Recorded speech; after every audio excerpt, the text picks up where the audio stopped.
In today's episode. Thanks for being petty, Umbridge. I guess my new boss is messing with wrong single mother. Observe irregular system behavior or error messages. Submit a report. So let's get started. Thanks for being petty, Umbridge. This happened around 5 to 6 years ago when I was still at secondary school in the UK. We had a god-awful textiles teacher who could best be described as Dolores Umbridge. Also, there's a side character of a guy in my class who had a whole host of mental health issues and anger issues.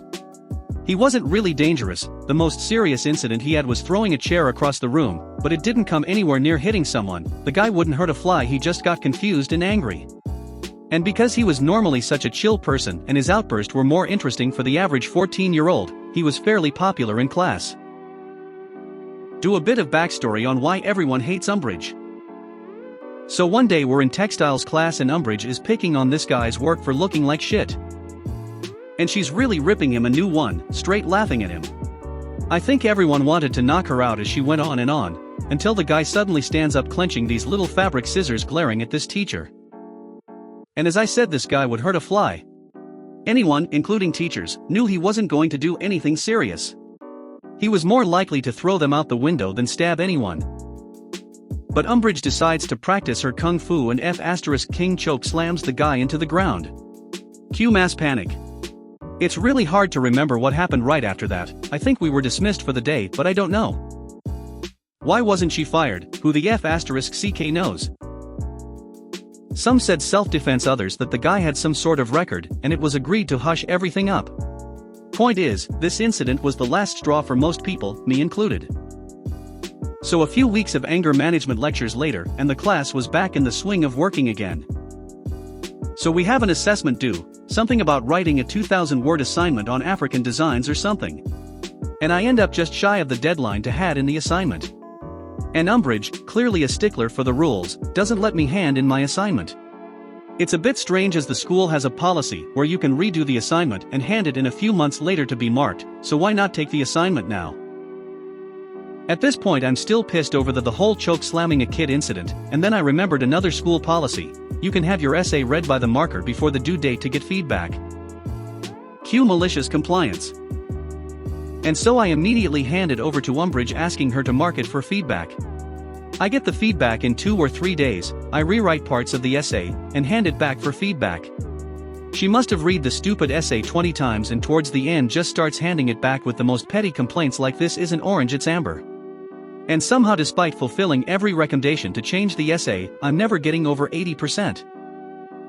I should note the only subject I couldn't break 80% in was textiles, and so after the 20 feedback sheets came through the system, I think the counselor started to get suspicious. And so I get dragged into an office and questioned what the hell is happening? Why do I keep sending in papers to be marked? And I show them the marking, the late real petty *T that had no substance at all. And then we talk, and I put on some waterworks and say how Umbridge wouldn't help me, and that she refused to teach me anything. The counselor looks concerned and goes to fetch the deputy looks concerned and gets the head. I'm let off to class where I share my exploits, when they start calling on random people to go to the head office. And suddenly everyone's working in tandem, each person coming back with more and more sob stories of being neglected by Umbridge. And a few days later she's gone. She couldn't be fired until the end of the term for some reason, but at least she wasn't teaching. Looking back, it's just so crazy that the school blew off assaulting a student, but when people say they aren't being taught, that's an immediate execution. I absolutely hated that place, glad I'm out of there. I guess my new boss is messing with wrong single mother. I guess my new boss is messing with the wrong single mother. Obligatory, I'm using mobile and not a native English speaker. Trying to limit some info cause I'm not sure if she's on here. A little background, I just gave birth a few months ago. During my maternity leave, I was requested to join in a Zoom meeting. They said it's very important, so I obliged. I love my company so much since it always had my back when I got pregnant, single mom, and got sick on my 6th month. Meeting was about me being transferred to a new boss due to realignment. This new boss then started calling me and asking me to do stuff which actually could wait until I get back from my maternity leave cause of course the company knows I'm on leave. She always say there is a deadline for some online learning and stuff. She also asks me to attend some meetings, company annual online parties, which she said is mandatory to attend to, and most of my office mates will ask me why I'm attending since I'm on leave. Well, I'm the kind of person who doesn't really complain much. If I can do it, I just do it. Talking back or talking ill against somebody is a waste of my energy. Everything is remote anyways, and my baby is sleeping almost all the time and camera is off so I can breastfeed. Now fast forward to this week. It's been 3 weeks since I'm officially back to work, still work at home setup, and I know bosses have different leadership styles, but I'm afraid I can say she's kinda a pain in the ass. She demands things to be done ASAP when these are the ones which should really take a little time to get the best results. She will talk in the sweetest voice and tone, but her message is basically telling you to fucking finish this now. Just imagine an evil character in a movie smiling at you, but the eyes are scary while telling you that she's about to kill you. I then found out from my old boss that this one is full of pride and always wants to be the best. Never asks help from anyone and wants to impress the big boss all the time. 2 days ago I messaged her sincerely apologizing that I have to file a leave the following day cause my baby is set to do vaccines. I said I was sorry cause in my calendar it's a week from now and planning to file the leave this weekend, but the doc's secretary just called, and it has to be that next day. And in my country, I have the solo parent ID, so leaves like these are really valid. She called me up and asked how many hours it should take. I said it's gonna be in the morning, but I really want to file a leave cause most of the time babies get fever after, and of course I want to take care of my baby. She said since we are just working from home, I don't need to file a leave and just adjust my working hours. I wanted to explain that I really want to take the entire day off, and not work at all, especially at night cause I want to observe my baby, but she literally ignored me, and did not let me talk and just said her goodbyes and hung up. Imagine my surprise when around 9 AM the MF messaged me to join the conference call for our meeting.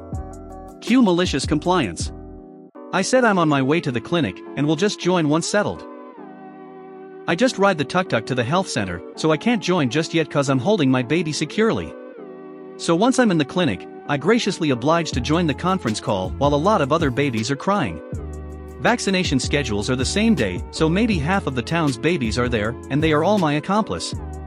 I press mute of course, but when it's my turn to speak, I speak super close to the microphone while other babies were either shouting due to the injections, crying just because they're bored, or maybe laughing at my boss right now.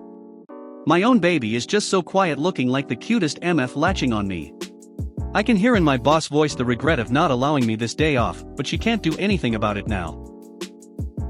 I'm on the meeting answering all her questions and impressing everyone in my team like a boss. I can imagine their faces when they have to lower the volume when it's my turn to speak. I then sent her a message regarding the next vaccination schedule, and that I want to ask permission to file for a leave that day. Well, of course she said yes. Observe irregular system behavior or error messages. Submit a report. I've been working for a non-IT service provider within critical infrastructure for some years now. My job can be characterized as 90% boredom, monitoring a group of 40 systems that are, fortunately, quite reliable, 9% routine maintenance, and 1% sheer frigging hell when something goes seriously wrong and suddenly you have to fix a serious problem as fast as possible without affecting other systems negatively, with users and supervisors breathing down your neck, as if that would make it any faster or better. Any malfunction or error reported by any of the systems has to be documented within a special reporting system, both for documentation purposes and to create tickets for e.g. the developers/product owners that they might have a problem. Every entry within this reporting system creates a paper trail, well, electron trail, and automatically generates emails to the respective product owners, etc. One of our system, originally built by a huge US defense contractor we'll call Beam from the heavens, is Autosuck. Obviously, the supplier calls it something else. Autosuck tends to generate error reports, as do most software products, but for some of those software errors, the logging level apparently has been set to a ridiculous level like developer+++. Therefore, we get messages e.g. stating that the number of mouse button click events for a certain machine does not correspond properly to the number of mouse button release events and so on. Really important stuff, right? Those messages tend to basically flood our monitoring system to the tune of 100s per hour. It's always been that way. In the beginning we reported those Autosuck messages as erroneous error reports, but we're basically told to go away. System works as designed/intended for the users, and as tech monkey should be able to handle the odd superfluous message once in a while.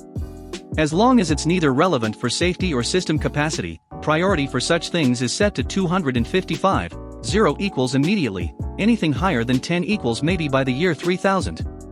So this was the unhappy state of affairs. Last year's audit brought a finding that we, my colleagues and I, were not documenting errors the way we were supposed to. Really? My boss, nice guy, by the way, had to tell us to get our act together or else. Cue malicious compliance. From the beginning of the next shift, error documentation became our, especially my, first priority. So unless something went seriously wrong, we'd spend all the shift writing error reports, politely declining any user's request for support. With a wink they knew what we were doing and wholeheartedly supported us. But just writing these reports manually was not enough, as manual reports would take a few minutes each, so using the interface provided and a nifty little shell script, we are tech support. After all, we soon automated the error report generation. Take log file for the previous hour, run it through the script to generate one entry per error message, using the original timestamp, error description and working position from the log file. Fill an error should not occur on the expected system. Behavior field and set all the static fields, who is reporting, which system, to their respective values. Bam! 2,000 to 3,000 error reports per day. It didn't take long for the devs and product owners to see the error of their ways. IIRC next working day, we were promised a fix for those erroneous error messages with the next software patch, 6 months away. And they delivered. And they even asked ever so nicely if there was anything else we'd like included in that software patch. Apropos nothing whatsoever, we usually get to test new software patches earlier than any other site now, as we apply the same reporting to any pre-deployment testing. If you made it to the end of the video, thanks for watching. Don't forget to like, subscribe and share, and we will see you in the next video.